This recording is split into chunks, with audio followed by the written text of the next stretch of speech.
O radioteatro, também conhecido como radionovela ou radionovela, foi um gênero popular de entretenimento nas décadas de 1930 a 1950. As radionovelas eram programas de rádio com histórias dramatizadas, onde os atores interpretavam personagens e a trama se desenrolava por meio de diálogos, narrações e efeitos sonoros. Luiz Carlos Sarodi foi um renomado roteirista e diretor de rádio e TV no Brasil. Ele foi um dos grandes nomes por trás das radionovelas da Rádio Nacional do Rio de Janeiro, responsável por escrever e adaptar dezenas de histórias que prenderam a atenção de milhões de ouvintes. Ele também foi responsável por lançar e formar grandes atores, diretores e autores de rádio e televisão, sendo considerado um dos pioneiros da radionovela no Brasil. Oduvaldo Viana, também conhecido como Oduvaldo Viana Pai, foi um ator, diretor, autor e produtor de rádio e teatro.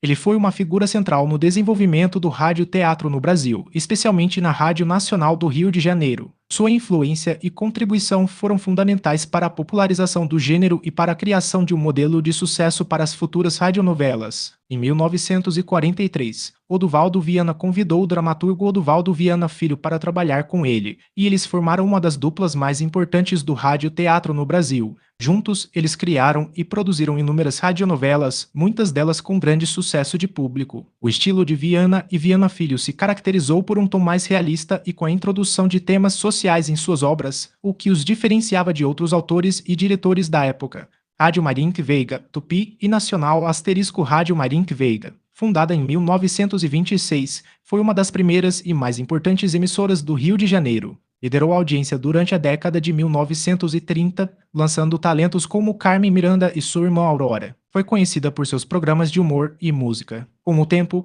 a emissora passou por diversas fases e chegou a participar da cadeia da legalidade em 1961, uma rede de rádios que apoiou a posse de João Goulart, e foi fechada pelo regime militar. Em 1965, Rádio Tupi, a Rádio Tupi, parte dos diários associados de Assis Chateaubriand, foi inaugurada em 1934 e se tornou uma das maiores e mais populares emissoras do país. Foi a rádio que popularizou o modelo de programas de auditório e as radionovelas, competindo diretamente com a Rádio Nacional. A Tupi é um símbolo do rádio comercial e de entretenimento. Rádio Nacional. Fundada em 1936, a Rádio Nacional do Rio de Janeiro foi a principal concorrente da Marinque Veiga e da Tupi. Com uma programação focada em radionovelas, programas de calouros e musicais, a Nacional se tornou um fenômeno de audiência e um dos pilares da chamada Era de Ouro do rádio brasileiro. Muitos dos grandes nomes da música e do rádio da época, como Francisco Alves e Emilinha Borba, se destacaram na Nacional. Roquete Pinto e Assis Chateaubriand * Edgardo Roquete Pinto, considerado o pai do rádio brasileiro.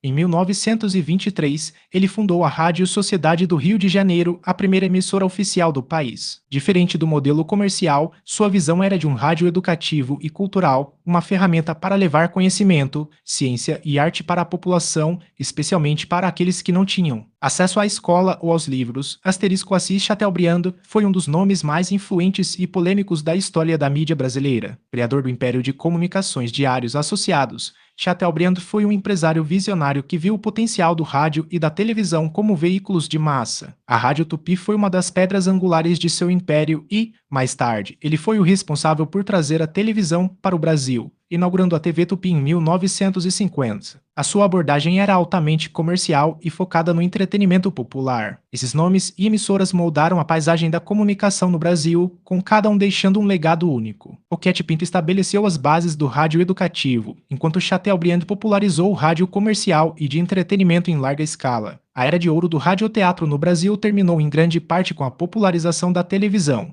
mas a ideia de que ele acabou é mais complexa. A Rádio Nacional, por exemplo, encerrou seu setor de teledramaturgia em 1991, o que marca o fim de uma era de produções em larga escala, mas o gênero nunca desapareceu completamente e se reinventou. Hoje, em 2025, o radioteatro tem um potencial enorme para ser revivido e se adaptar ao cenário da comunicação atual. A chave está em como modernizá-lo e o que o torna único, ao invés de simplesmente tentar recriar algo que já existiu. Como renovar o radioteatro em 2025 * aproveitar o formato do podcast. O rádio tradicional tinha uma programação fixa, mas os podcasts oferecem a liberdade de escutar a qualquer momento e lugar. As radionovelas poderiam ser serializadas como podcasts narrativos ou ficções de áudio, com episódios semanais ou mensais. Isso permite que a história seja consumida no tempo do ouvinte, adaptando-se à rotina de hoje. Tecnologia de produção de áudio. A tecnologia de hoje permite uma qualidade de áudio imensamente superior ao que era possível antigamente. Possível criar ambientes sonoros complexos, usar efeitos de som de alta fidelidade e até mesmo técnicas de áudio 3D como o áudio binaural para imergir o ouvinte na história. Isso tornaria a experiência muito mais rica e envolvente. Temas e abordagens contemporâneas. As radionovelas clássicas focavam em dramas familiares, romances e histórias de época. Para um público atual, seria interessante explorar novos gêneros, como ficção científica, suspense, true crime dramatizado, terror ou mesmo comédias. Além disso, as histórias podem abordar questões sociais e tecnológicas que ressoam com a vida em 2025.